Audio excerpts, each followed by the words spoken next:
pretty much my entire career off my love of horror films, and in particular, slashers. Yeah, buddy. And like many of you, a small, low-budget film written and directed by the great John Carpenter.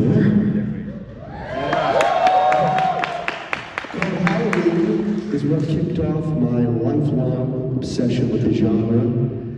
As my love for this film franchise grew, I discovered my other die-hard passion through the help of MTV and Headbangers Ball, and that was heavy metal music. One of my absolute favorite bands growing up was White Zombie. I'm actually wearing the White Zombie shirt I bought when I was about 8 or 9. It never fit me until I was an adult, so I do have pictures of me wearing the shirt. It's down to my friggin' knees. Pretty funny. But there was just something about White Zombie, their unique combination of bizarre melodies and lyrics, crushing power chord progressions, sinister industrial synth, all that combined with Rob's love of old school, down and dirty, Toby Hooper, Sub Horror, spoke to me in a way that still influences me to this day. So needless to say, when I heard back in 2006, 2007 era that not only was one of my favorite movies of all time being remade, but it was going to be written and directed by one of my favorite musicians of all time. So excited was an understatement. Like most installments of any wildly popular franchise, it was met with a divisive response from the fans. Fuck you guys, sorry. Some loved it, some hated it. I happen to fall in the former category. I thought it was fucking badass. And anytime you remake a movie that most genre aficionados consider the holy grail of slashers, you've got some big shoes to fill. But, in my opinion, not only did these two films fill the shoes, but they strapped on a big black industrial combat boots and stomped their way through an extremely violent, powerful, and original path that was all their own, grossing a combined total of over $120 million at the box office. The numbers speak for themselves. I am very honored now to welcome to the stage the extremely talented stars that brought Rob Zombie's vision to life and death in some cases. So make some noise for the cast of Rob Zombie's Halloween and its sequel, Halloween 2.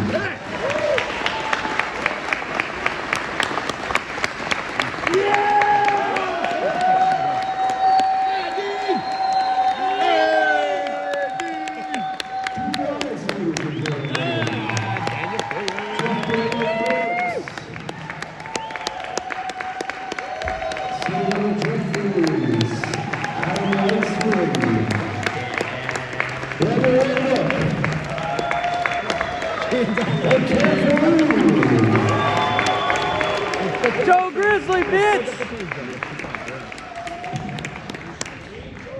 Maybe we get some wall stand. I like the whole pastor analogy really.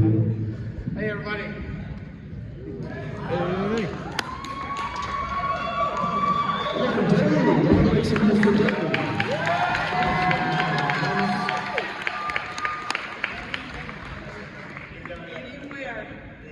So Dave, let's start with you. Everybody just go down the line and tell everybody what role you played in which of the two films you started with.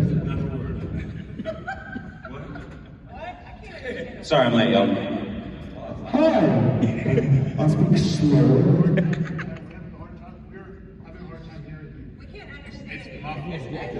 Hey!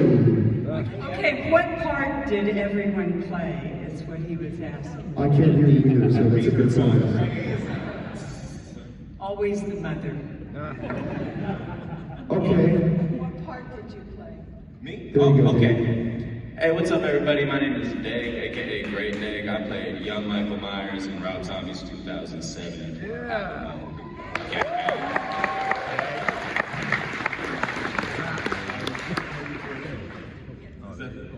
And the wonderful Tyler Lane, everybody.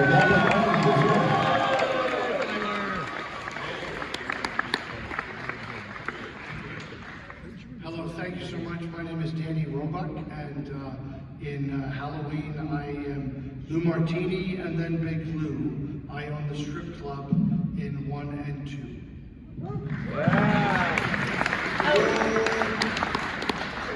My name is Alan Weisman. I got to play Steve, the boyfriend of Judith in Rob Zombie's Halloween.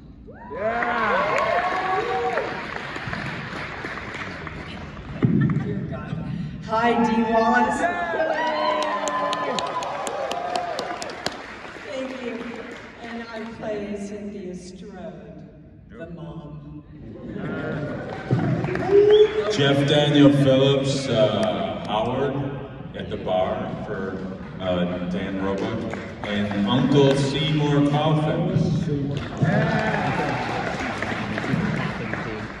Excuse me, I had to burp. I don't like a microphone. I'm Sylvia Jeffries, and I played the stripper Misty Dawn and sang with these two guys in Halloween 2, and I got to rip his face off.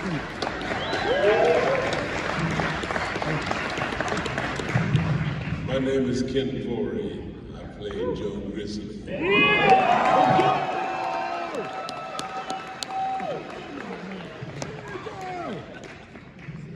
I think you guys know who I am.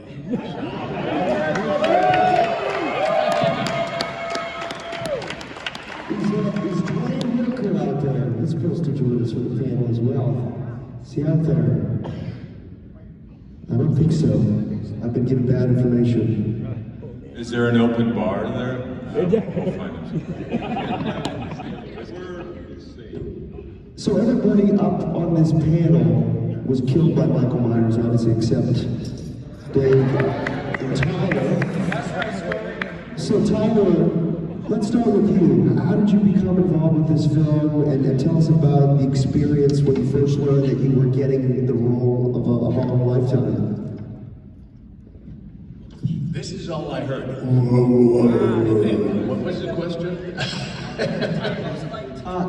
If anyone who's working the audio can come up here and turn one of the monitors towards the guests. I'm sorry, guys.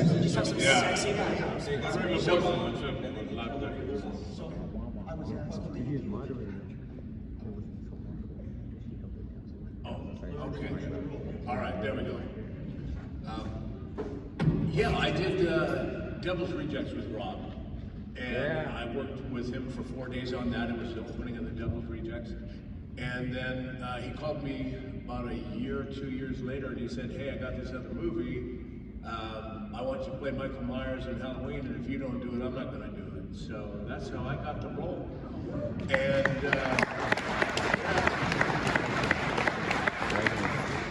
it was a fantastic opportunity and experience to kill most of these people up there.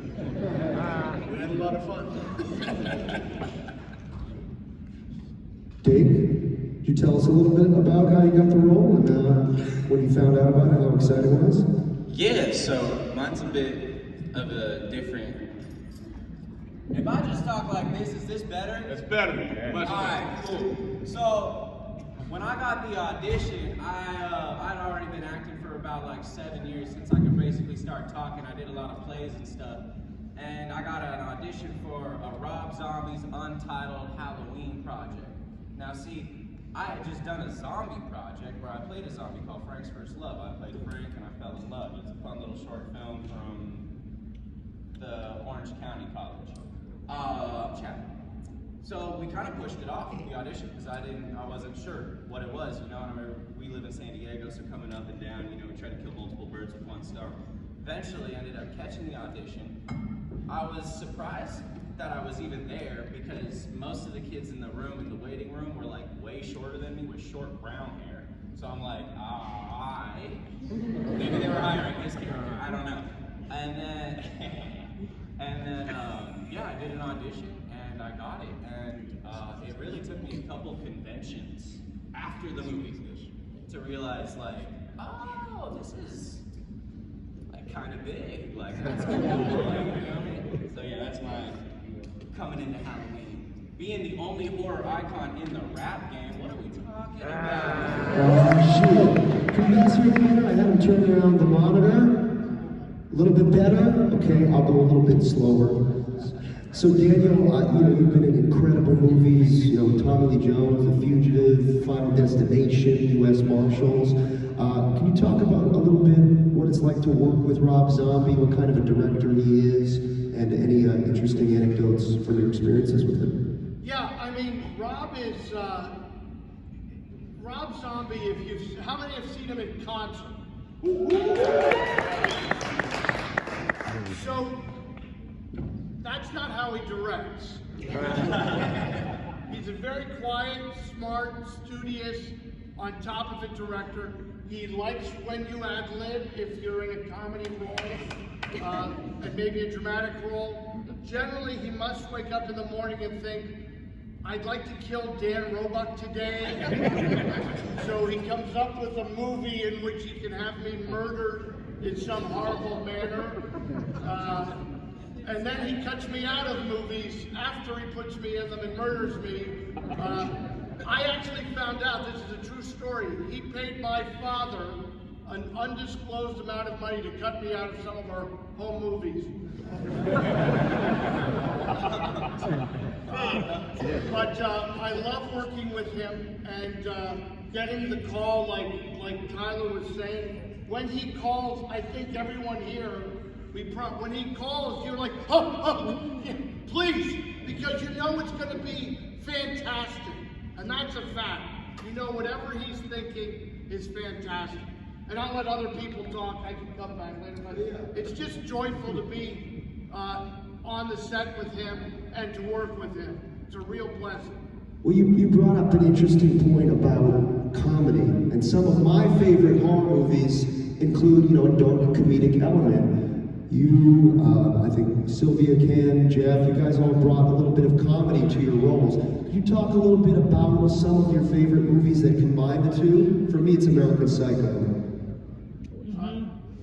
Yeah, I mean, I think any great movie, we were having this discussion, am I right? Like, Boogie Nights, is it a drama or a comedy? Like, life is filled with comic elements and moments, and so are these horror movies.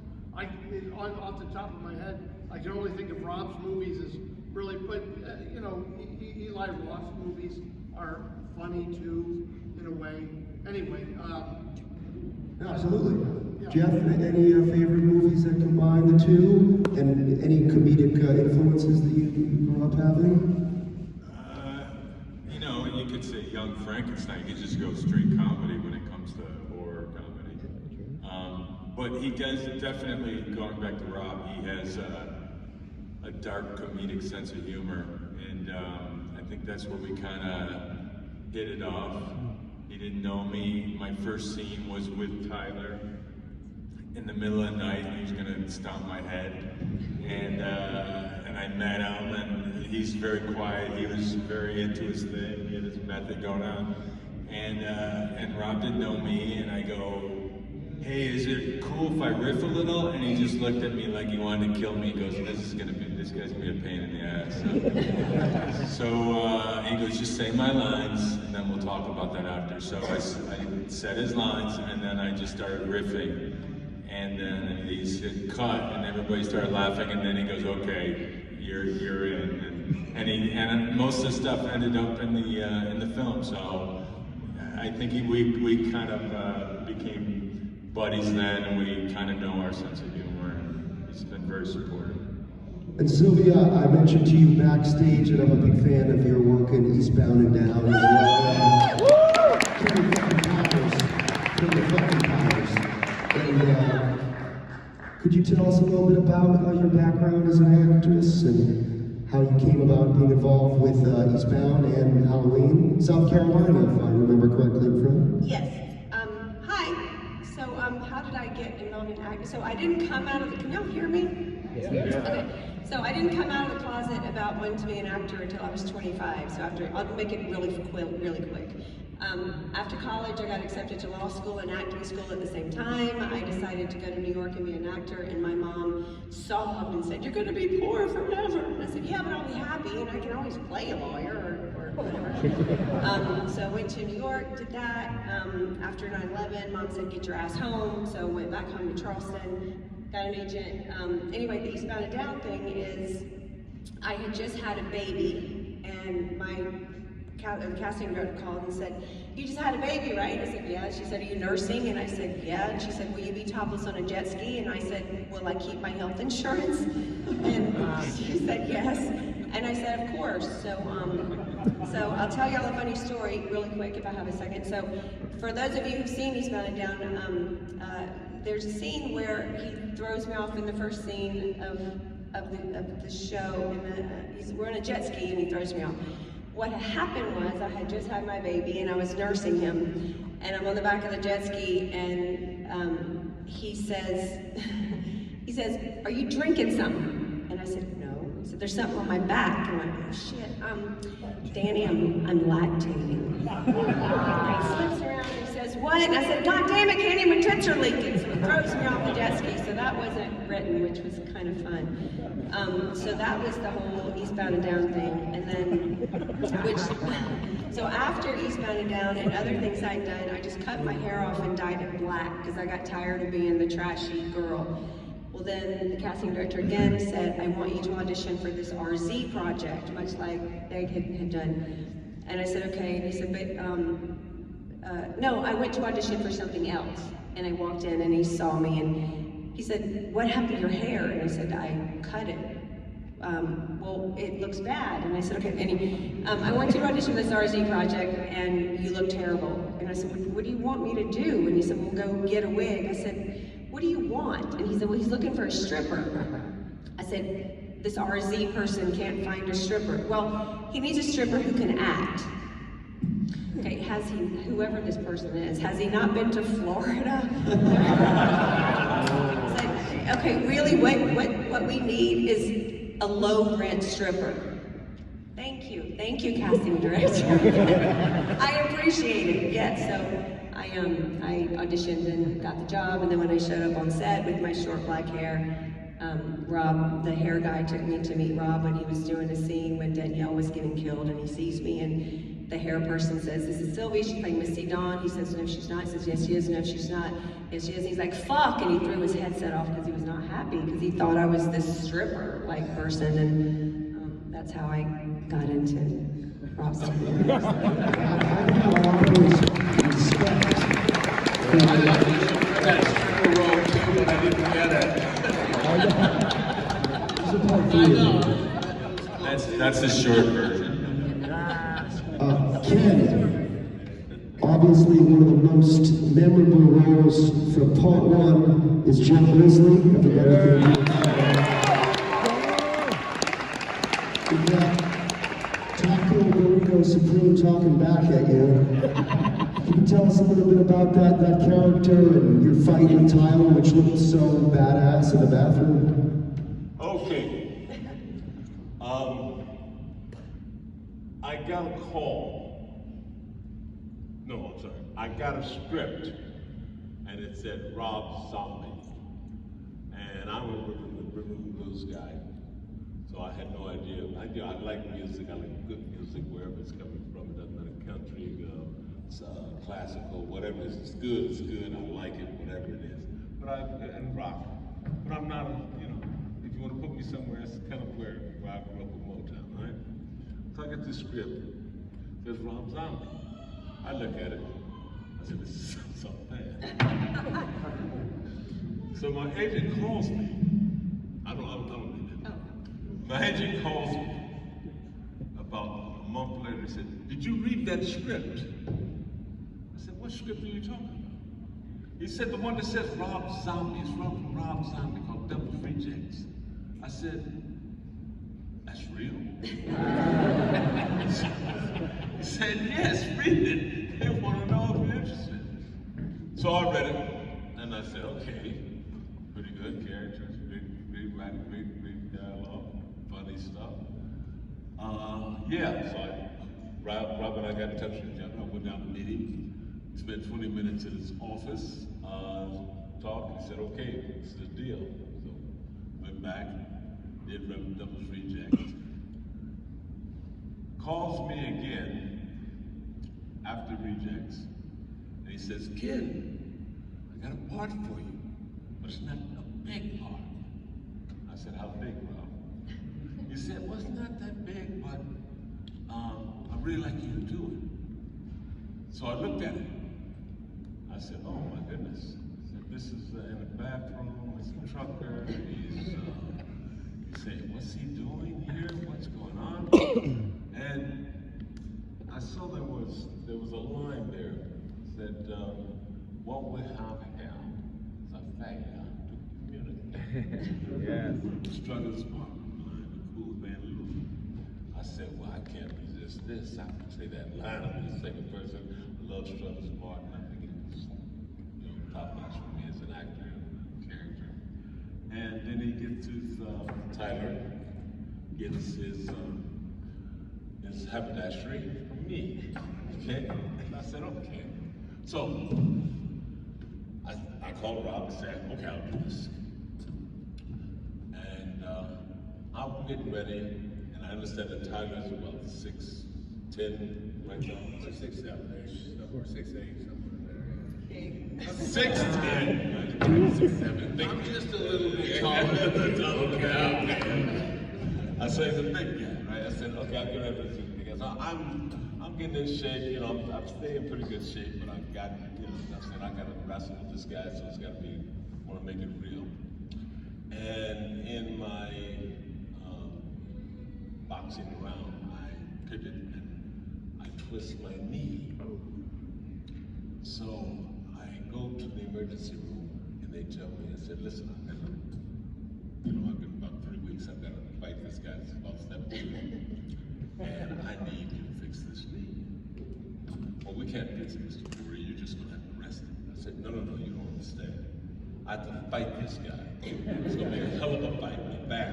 The guy's about 7 foot. I need this knee fixed. Now, no, Mr. Fury, we're telling you, you have to rest it.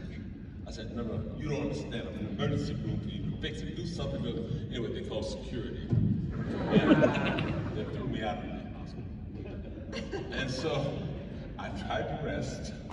I taped it up, got on the set. And Rob, we were walking down the set between the honey wagons.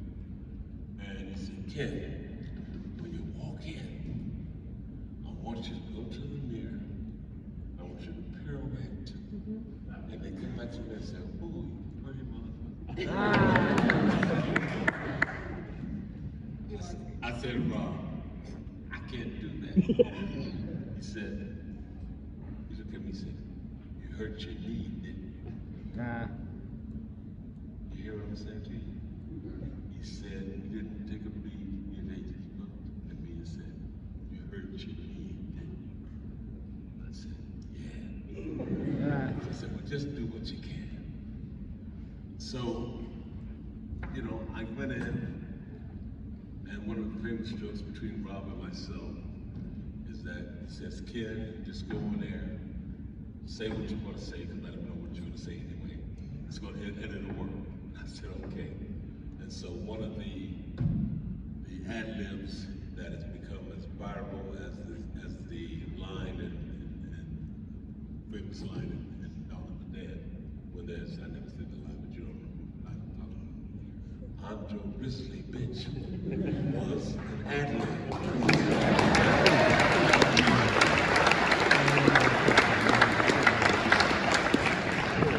I didn't realize that I'd forgotten. So I saw it about 6 months ago.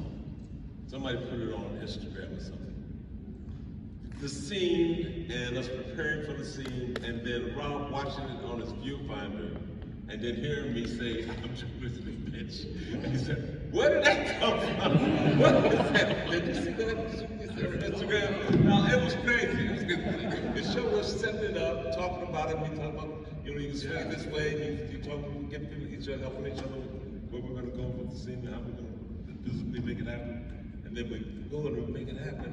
And then he said, when I say I'm Joe Grizzly, bitch, right behind the viewfinder's going, what did they get that? He looks at me and I'm looking at Joe and said, oh, well, he said that there. So, so, as someone said, Rob is always someone who gives you as an actor, he wants his material, he wants his lines said, he wants you to carry the character according to how he's written it. But if you have something that you can offer, something happens, the scene, it's organic, and it works. He loves it like any other audience. So he's a great director in that sense. So I love to work with him. I love working with him. Love to work with him again. I think that's it. Yeah. To get ready. I think it'll. Yeah, absolutely.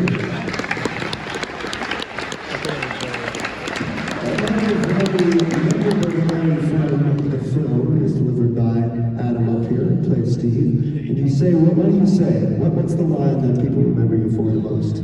Babe, let's do it with the mask on. Let's do it with the mask on. Was that an ad-lib? Was that? That was, no. Rob is really creative and he inspires people to wear their original selves. And so it's just a metaphor, right? You should always have sex with your mask on. It's not. No, I mean, it's just, it's really cool to be part of a scene that incorporates the iconicism of the mask. And so to be able to like have a real reason for why it exists. My character in the original movie is like a 15-second part.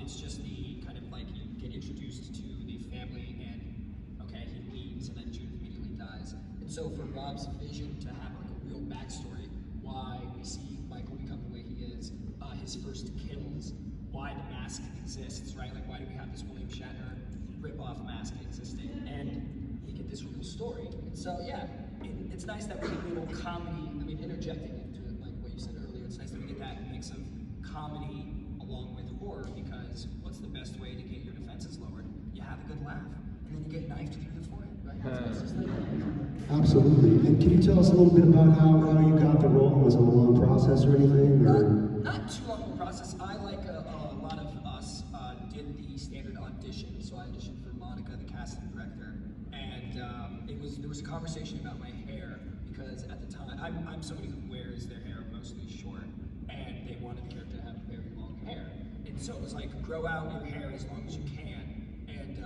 I mean it just looks really Jew-fro-y. It doesn't really look good. It's really unattractive. I'm kind of like an animal. It's not very fun.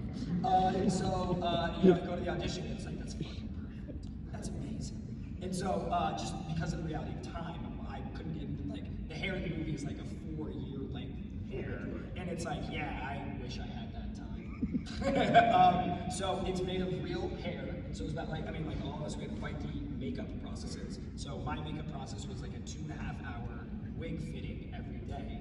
And then I had a beard at the time, but they would individually stick hairs on my beard to exaggerate it. And so that would be like a good 2.5, 3 hours. So I'd be like I can't do the scene, I have a makeup session, sorry. And so yeah, it was really fun to just really get into the look. And it's so funny, I have all these tattoos that you don't even see, that like took a good 30 minutes to put on every day.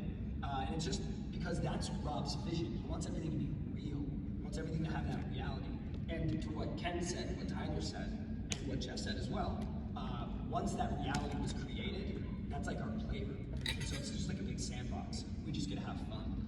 And that's what we did. We got to play. I would like to talk about Rob Zombie and the hair situation. So, quickly, when I got to do the part, it said in there that I was going to be naked, and I thought, fine, whatever. But no one wants to see my lady bits, you know, huge.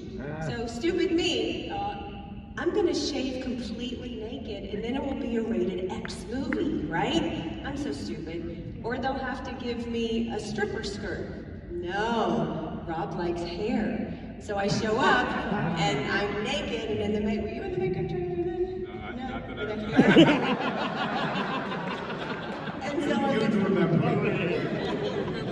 so lots of times they'll have hair, you know, hair on one side of the trailer and makeup in the same trailer, but on the other hair.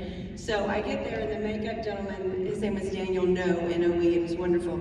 And he said, okay, so Rob likes a full 70s bush, so we have that for you. And so I'm standing there like this, you know, and I'm standing there and I'm naked, right? And Daniel, sweet Daniel, is on his knees, and he's sewing. It's called a merkin. Yes, and he's sewing it, he's tucking it, and then his wife FaceTimes, and she's like, hi, honey, hi, it's fine, I'm not flirting with you. So, anyway. anyway, so, yeah, so so for 2009, the Three from Hell, he asked me, he said, do you still have the bush? And I said, well, if it's good enough for Rob Zombie, it's good enough for me. So that's my hair story. And anyone casting, I now have a full lady garden, because again, if it's good enough for Rob, it's good enough. Do you want to talk about that experience too? I have one comment on that. Mrs. Roebuck checks in while we're shooting this scene. How's it going? I go, it's interesting, you know, this girl's completely naked, and my wife goes, what did you say? And I said, no, she's completely, she's so great, she's the nicest girl. You're on the set with a girl completely, yeah, but it's work, click. You can't convince them it's hard. And that device you were speaking of, Sylvia, that's a Merkin, is that correct? Merkin. Okay, it's a pubic wig. Yes, which my son needed to do. He was He was what, 10 in 5th grade, I guess, and he had to do a day of who's your hero. And he was really into Colonel Sanders because he was such a badass. So when I was doing a show called Nashville, they sent me a merkin that he put on his face as the gray hair. Gray merkin. Oh God, my son has got a gray merkin on his face. He should wait till he's 80 for that. One thing about horror movies for me, to just switch from the Merkin topic, if we can, for a moment. He had something to say about it. She's disgusting. No comment. Just that thing is for sale.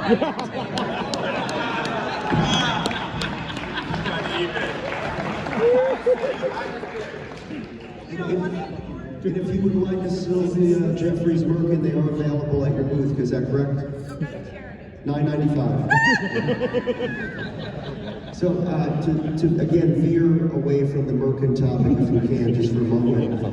For me, horror movies are always more disturbing when you care about the characters, and there's a death of a character that you love and appreciate. And to me, one of the best actors who does that, who has that quality, is the lovely Dee Wallace.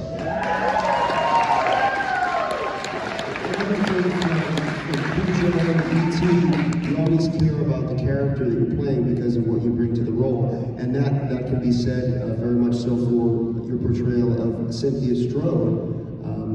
Could you just talk a little bit about how you approach different roles and how you're able to bring that to life? Wow.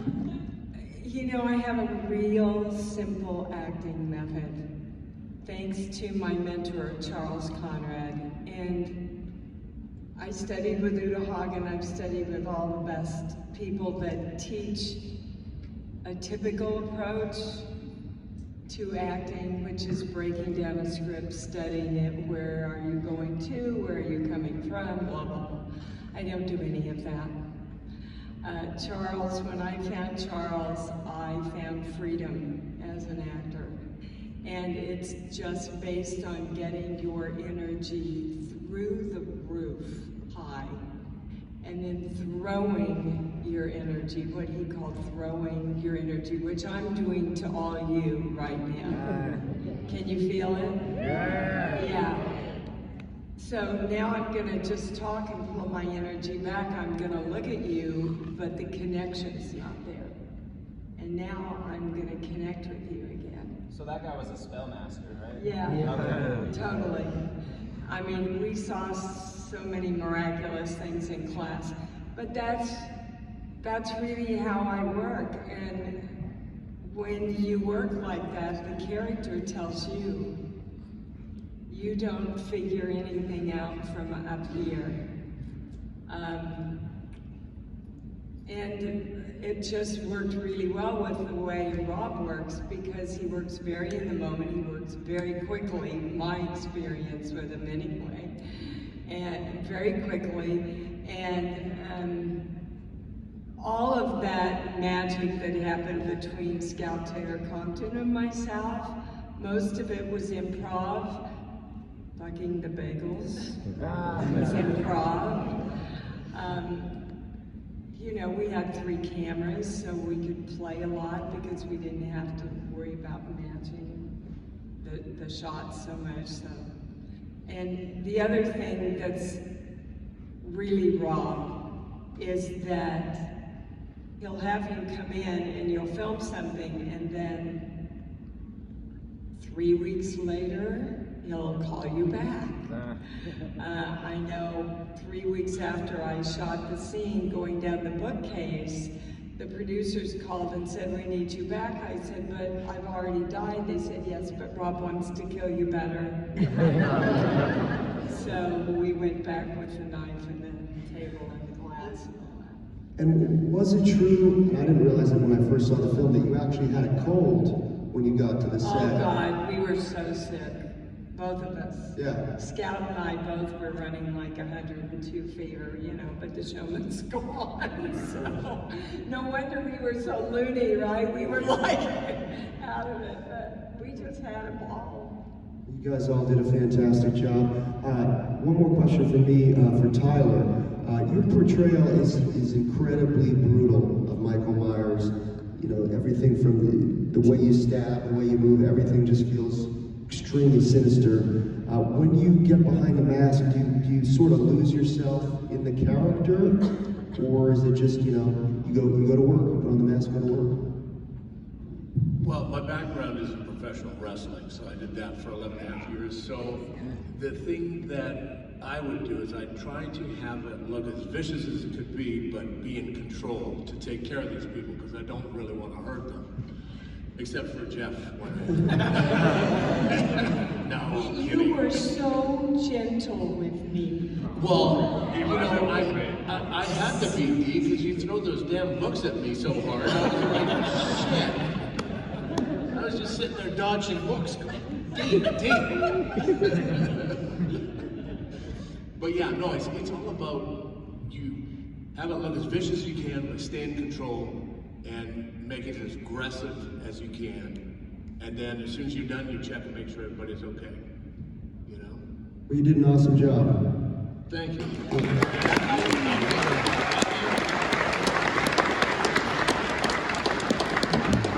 I've actually got a story about just about everybody up here, but I want to talk about Big Joe Grizzly Bitch here for a second.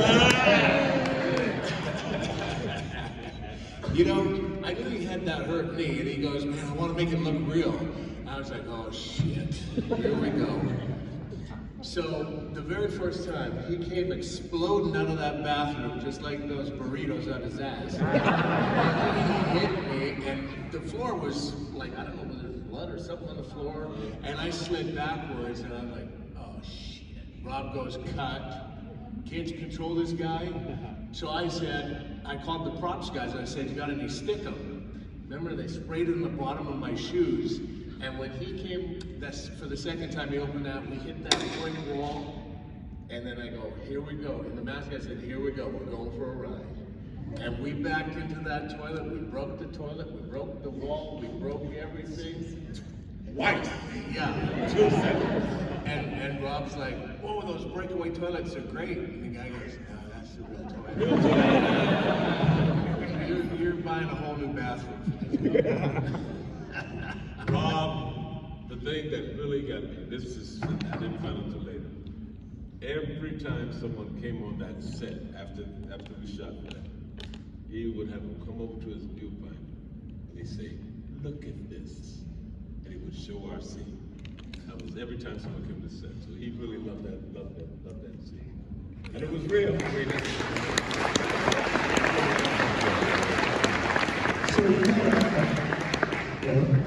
I was gonna say, you know, I grew up a fan. Yeah, a lot of you know this. I grew up a fan of horror movies, and I remember being in the boys' room and watching Michael Myers in Halloween.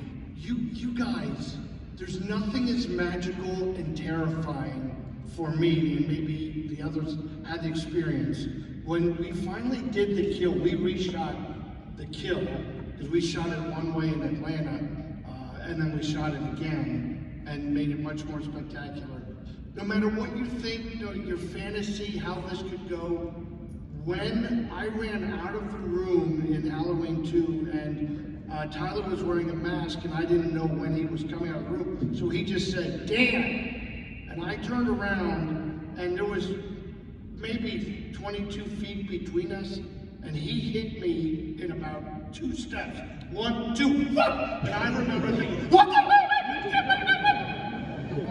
Like it was completely real because the cameras were, I didn't see any camera. All I saw was Michael Myers on an action slam me. Oh my God. Anyway, we make these jokes, but he was very clear, other than maybe Jeff. Did I hurt you? See, to us, he said, did I hurt you? To Jeff, he said, did I hurt you? See what I did there? It was easy to work with him as a monster because he definitely scared the shit out of me.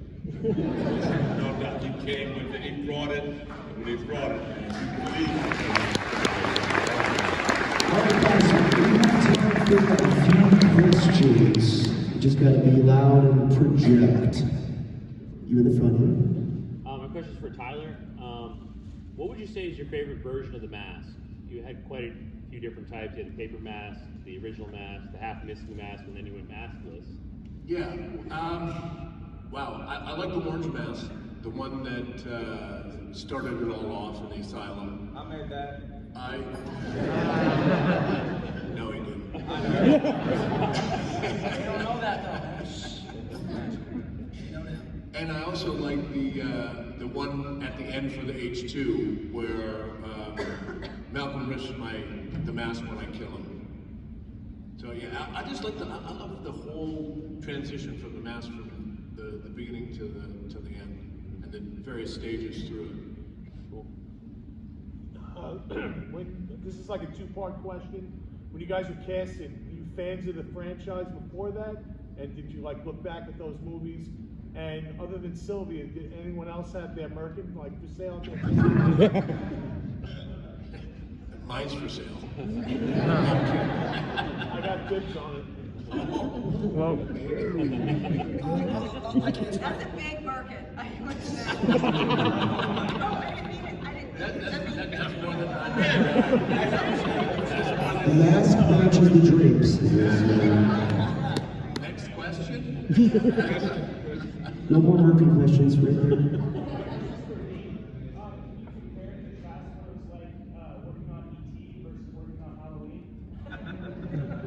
Maybe. You know, every great director knows what they want, and then they hire really good talent.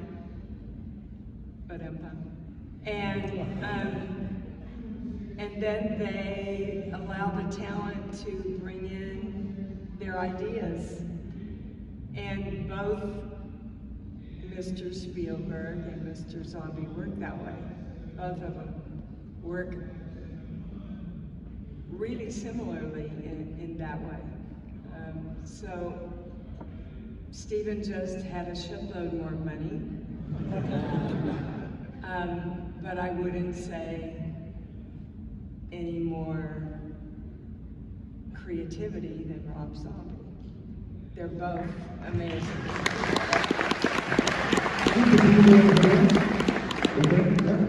Yep, the Merkin.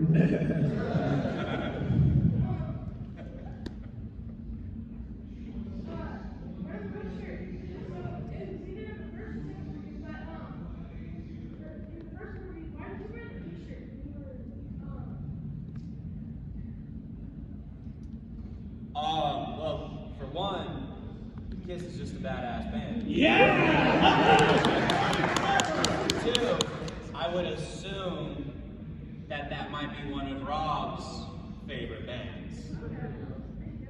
Yeah. Yeah, I really enjoy your performance as young Michael Myers, and I wanted to know, like, well, if you could share some directions that Rob gave you, you know, since you were a kid and you had the transformation of becoming Michael Myers. Yeah. Well, like a lot of people said, and this is what I tell people when people ask how it was working with Rob. Great director, one of my favorite types, because he will just let you improvise. And I love that. As an actor, that gives you your room for art. You know what I'm saying? Or else you're just a robot mannequin spitting the lines. Some directors will cut you if you forgot the word Yep. You feel me? I'm sure we've all been there. So working with him, it was just amazing. And like on that note, for example, the Malcolm McDowell and I scene where I'm just bawling, I want to go home. He just pointed the camera at us and said like, I need some more footage with both of y'all, so do something. You feel me? But other than that, it was really fun. I got bullied most of my life, and I feel like I took a lot of that and flipped it in a way, you know what I'm saying? But I'd also been acting already since I could speak and stuff like that with little plays in church and Shakespeare plays and stuff like that. So it was really just fun. It's also not every day you get paid to kill people and you don't have to live with killing anybody. Now that I'm an adult, I need to do that again because I feel like it will be pretty therapeutic. I feel like you and Tyler's portrayal was very in sync. And did Rob talk to you guys about, because you definitely move similarly to Tyler in a lot of the scenes. I don't know if that was an accident but it looked fantastic. I did know. When I finished filming, I came home and told all my friends, I said, guys, I grow up to be Sabretooth. So, I don't know if that has anything to do with the answer, but that was what I knew. I was like, bro, I grow up to be fucking Sabretooth. Right here with the phone. Hey, I just want to say, since we're a huge fan of your band and we so thank you for taking your time to be here. My question for the cast is, I'm not sure if Rob ever talked about it or not, but I know he was going to do 3 films originally. Did he ever talk about what that third was going to be if he did it? At all? What's that word? 3D? No, Mercury? she was talking. Yeah, it was all about those. All about the Mercury. I'm kidding. Working 9 to 5, I think, was the work we took. Market culture. Can you drop a freestyle about age 45? About age 45? Man, on the spot, Jesus Christ. It's been too long to just spit some shit about age 45. But what verse do I like? I'm like a metaphor running in a bank with a mask, hands up, guns out, and I'm ready to dance. Give me all your money, dummy into the bag. Girl, little money, breaking a bag. All up on my dog with a couple of friends. 2 weeks, 2 fast, 5 days. Started getting real fit, getting started when one had a man who pulled up in a Benz. So I pulled up my pants, I jipped the joint, jipped real fast, I forgot a joint, tiptoe back, so I began playing my tracks, guess he's a fan. Kinda feel bad, but I understand. That's the way the world works when you're in demand. I'm fresh, I'm fly like Peter Pan. Bring that hood back, dude. It's like one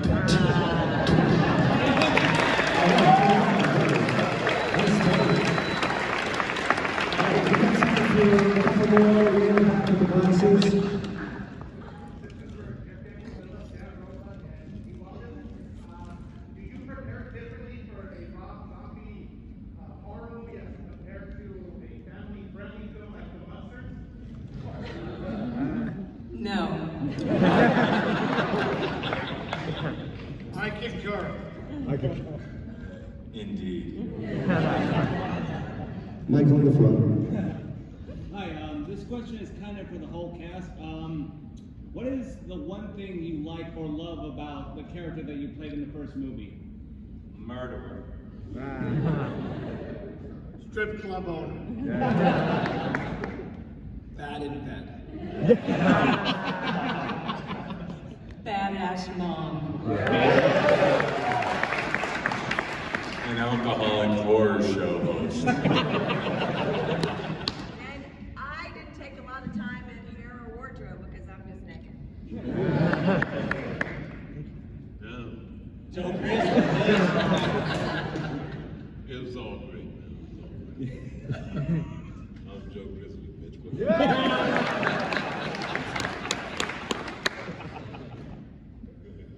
Kill it.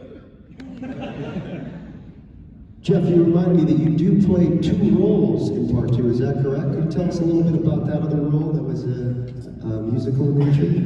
I just finished my role and he said, hey, what are you doing next week? Somebody bailed out. I go, what am I supposed to do? He said, you're going to be in front of a bunch of people telling jokes. You're a horror show host. I go, okay. come back next week. And then he threw me up in front of 150 crazy fans, and he let me riff again. And some of it was written, and some of it I directed towards Malik, who, as you guys know, and Rob was just, he was almost crying laughing. I was just goofing on him, I was goofing on everybody, and then I fell off the stage drunk, and he liked it so much I ended up emceeing at his shows in New York and Los Angeles. So, I mean, that's how he is. If you like something and he likes how you riff, he just keeps you going. That is awesome. It's very sweet. We got time for one more right in front here. My question is for you, Dave. You got this role when you were so young, and prior to that, did you have any experience playing such dark and sinister roles? And if not, how did you tap into that? Like I said, I played a zombie right before that. And I played so I was born in '95. Solid time to be born, I think, personally. And shit was still like the early student films when I was working. I love that. A24 right now kind of brings that same vibe. That raw, just gritty. And you know, I had done some where I went probably more depressed than scary. But yeah, no, like I said, I've just been doing it for so long. It's all so fun for me. One short film I did when I was really young, my mom's like, all right, we're going to work, you feel me? We're on our way back home, and I'm like, when are we going to work? Just cause like this is my shit, this is what I do, you feel me? So, yeah. Hey, by the way, we all have these stories, so come to our tables. I mean, we got tons of them, all of us. So check us out after this for sure. Big thanks. Thank you guys. Thank you everyone.